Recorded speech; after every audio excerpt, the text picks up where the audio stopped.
Good evening. Peace. How's everybody? Wow, I mean, some ho ho ho. Okay. Those are some hard acts to follow. Thank you, Julia. Thank you to the Center for Ethical Leadership for the opportunity to be here tonight with a room full of people who, share in the value of supporting the work of making our world a better place. I really appreciate that, and I would like you to give yourselves a round of applause.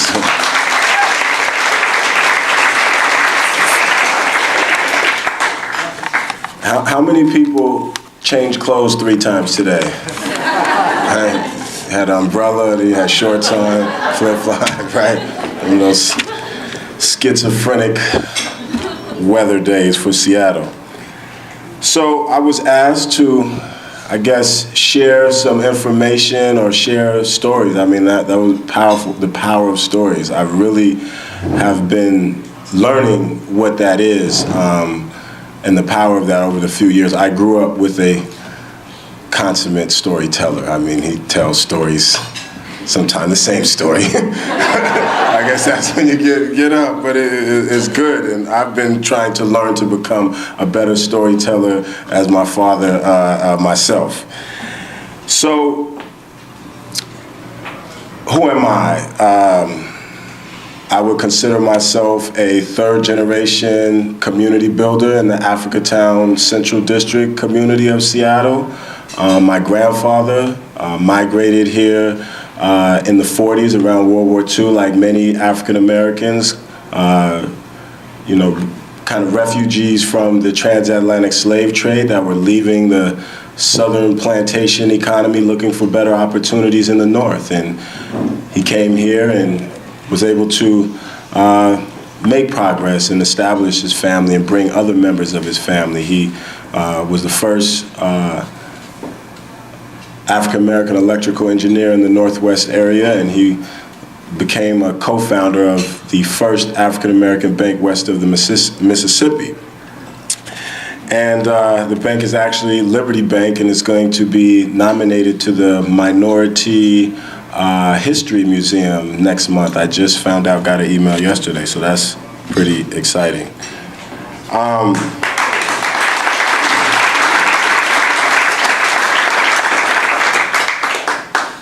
I was born, my mother was from Grenada, West Indies, and she met my father while he was en route to Africa, to Ghana, West Africa, in London, and so that kind of, makes me a child of the African diaspora. And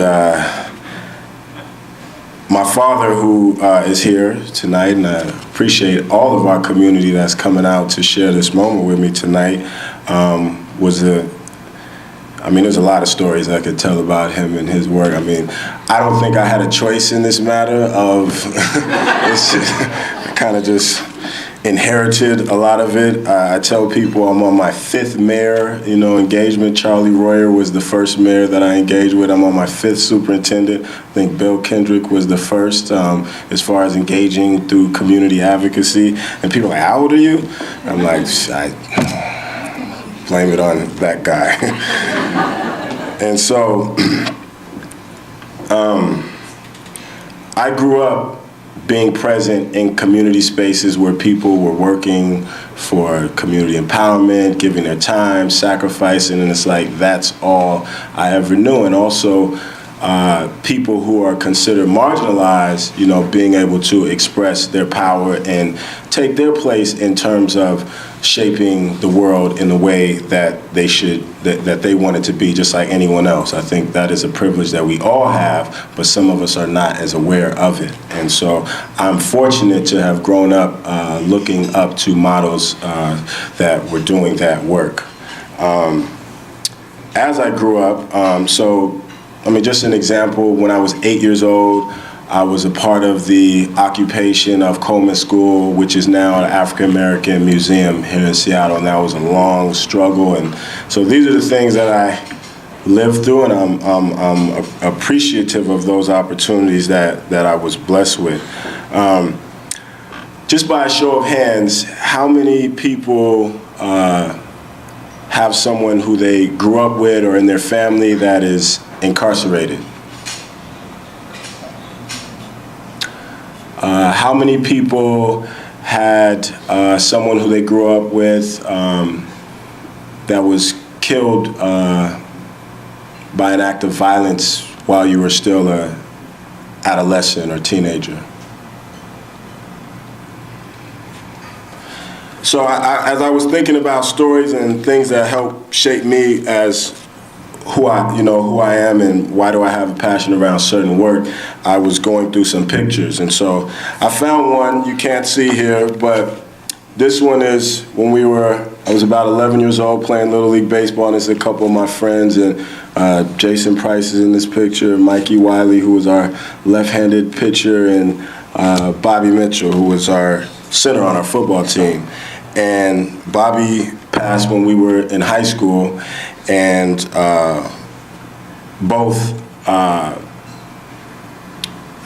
Jason is incarcerated now. I just talked to his father. He's doing a lot better, but has been in and out of the system throughout his life. And Mikey the same, and he's doing well now, and that's good to hear. But just thinking that this is not everyone's normal life, you know.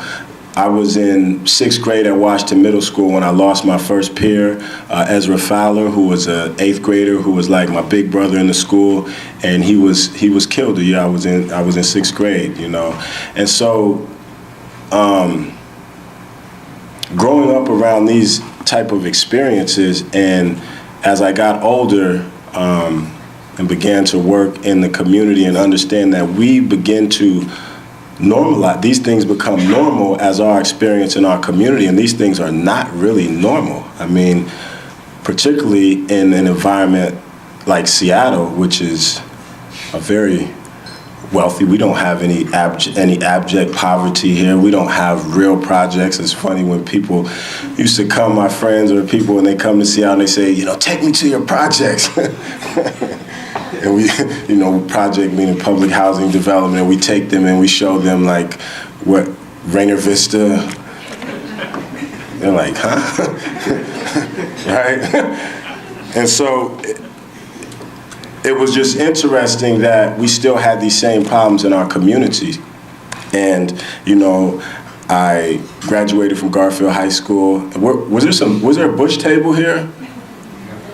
Okay, one guy, okay. So I'm a graduate of Bush Middle School. I had an interesting educational experience. I did homeschool till 3rd grade. I did public school in the Accelerated Progress Program. I did Bush School. I did kicked out of school. I did middle college, community college, trade school.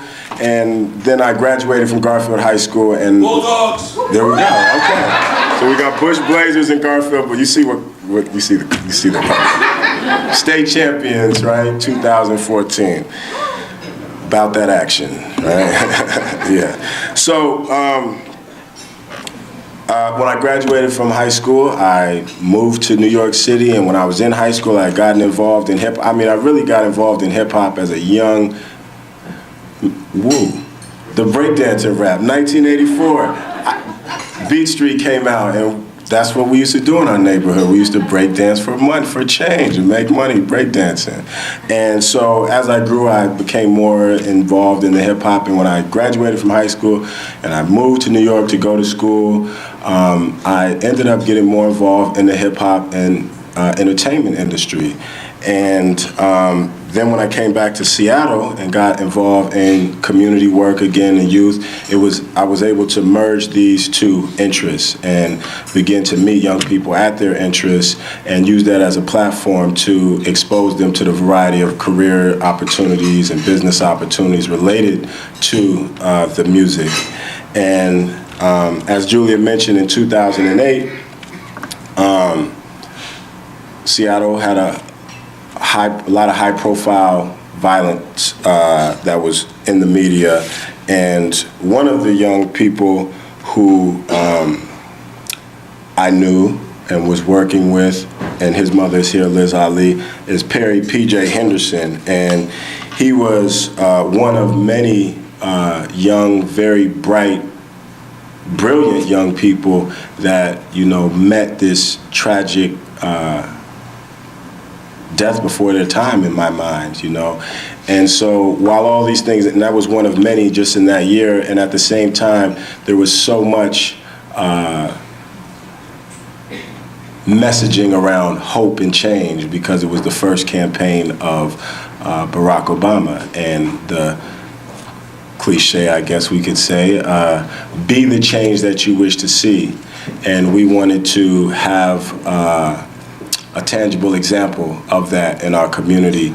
And so an opportunity presented itself to us through Save Your Knowledge, who is here with Tom Bangaster, longtime businessman in the Central area community, and there were some properties that we had the opportunity to transform, and we were able to work with young people to make a youth-focused cultural space for them there in the Central District. And so, and that was the Umoja P.E.A.C.E. Center, and we said peace was positive education, art, culture, and enterprise. And that work just continued to expand and bring us into different spaces. And one of the things that I noticed is that the people who really had the answers were in the community, but the people who were getting the resources were not really in the community. And so we had all of these resources here in Seattle, millions of dollars year after year that go to address these problems, but yet the problems are getting worse. And so when I think about the Center for Ethical Leadership and what does it mean to be an ethical leader, one of the things I think about is being willing to take a look in the mirror and realize and recognize that despite all of your great and beautiful intentions, there may be blind spots. And I think that has been one of my charges in our community, is that I know there's a lot of people who really want to see things better, who want to see Seattle reach its potential and really realize the values that it promotes through great public relations such as social justice and shared prosperity and equity and diversity, where we're all able to grow and develop to our potential in our communities. But we have not reached that point yet. And so I find myself being one who strives to go between different parts of our community to make connections and to bring forth greater opportunities to realize these visions so that we can know clearly the difference between Seattle and Mississippi, and not just in the promotion, right? Because when I was in high school, I was astounded by the statistic that Washington State incarcerated more African American males per capita than South Africa during apartheid. Even though I'm in a place where it's like we're all working together and we're all embracing each other, and it was just like cognitive dissonance trying to bring those two things together. And so that has been one of the charges that I have taken on.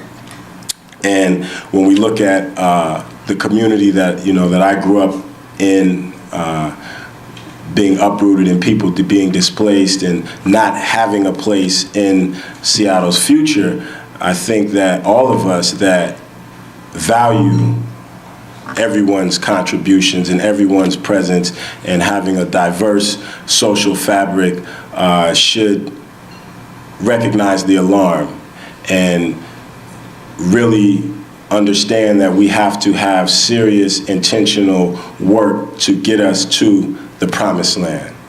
We are not there yet, but we do have a streetcar and we do have light rail now. So we have hope. Right? but we have work to do. And a couple principles that really come to me are inspiration, perspiration, and expiration, right? And my father, Umoja Garrett, that's, my foundation as far as a person who had me reading books like the Theosophical Societies as a man, at the feet of the master at like 9 years old. It's a great book if you haven't read it. And being exposed to the great legacy of people who really sacrificed. When you think about Harriet Tubman's and all the trips that she made after she had reached the promised land, going back and being exposed to, people like Frederick Douglass and Kwame Nkrumah. People see the K and they say, well, what is the K? I was named for Kwame Nkrumah, who was the first president after the emancipation of Ghana, and Marcus Garvey, and really feeling confident. The only problem is that some of the people that I looked up to didn't make it too far past 40.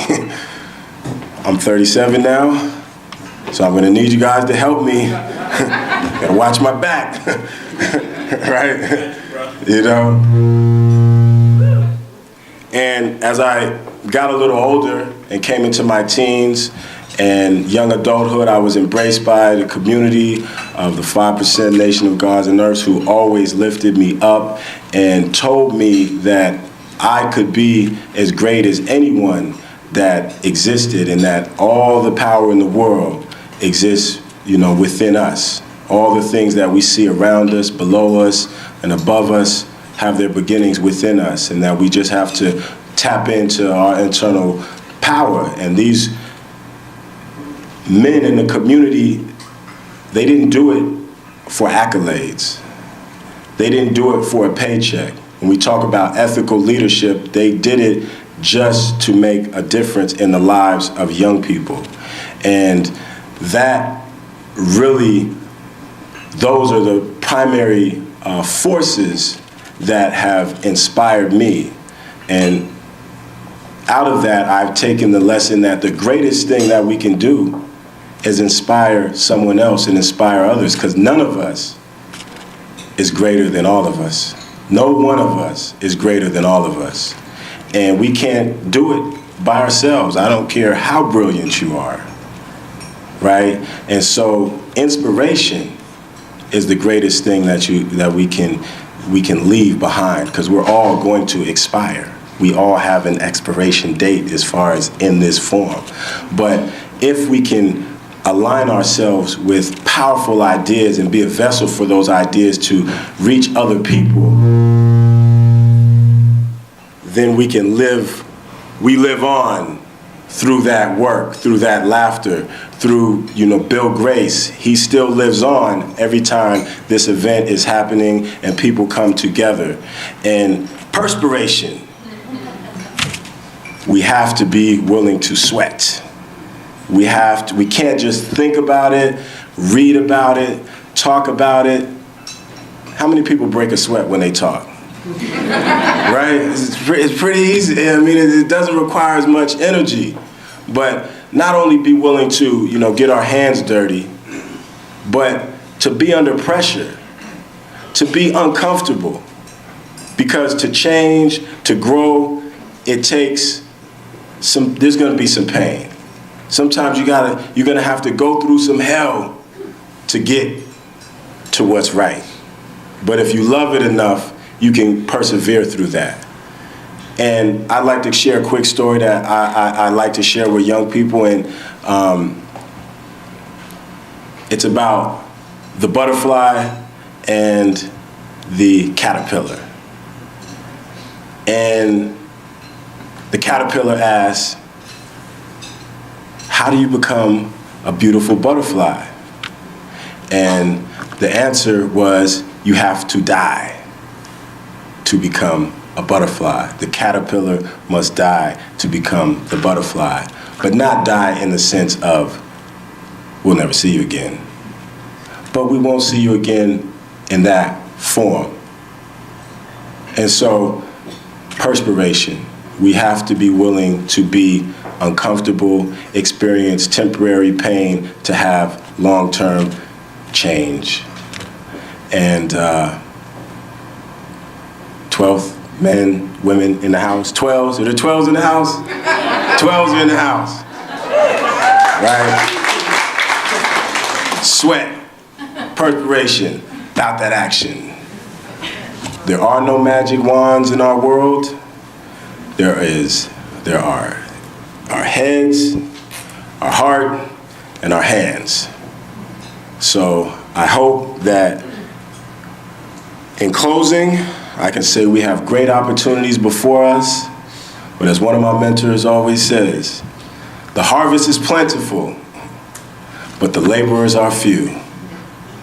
So let's increase the laborers so we can have a more bountiful harvest, and let Seattle lead America and lead the world in solving some of these problems around how can we all live together, work together, and make this world a better place. Thank you. Peace.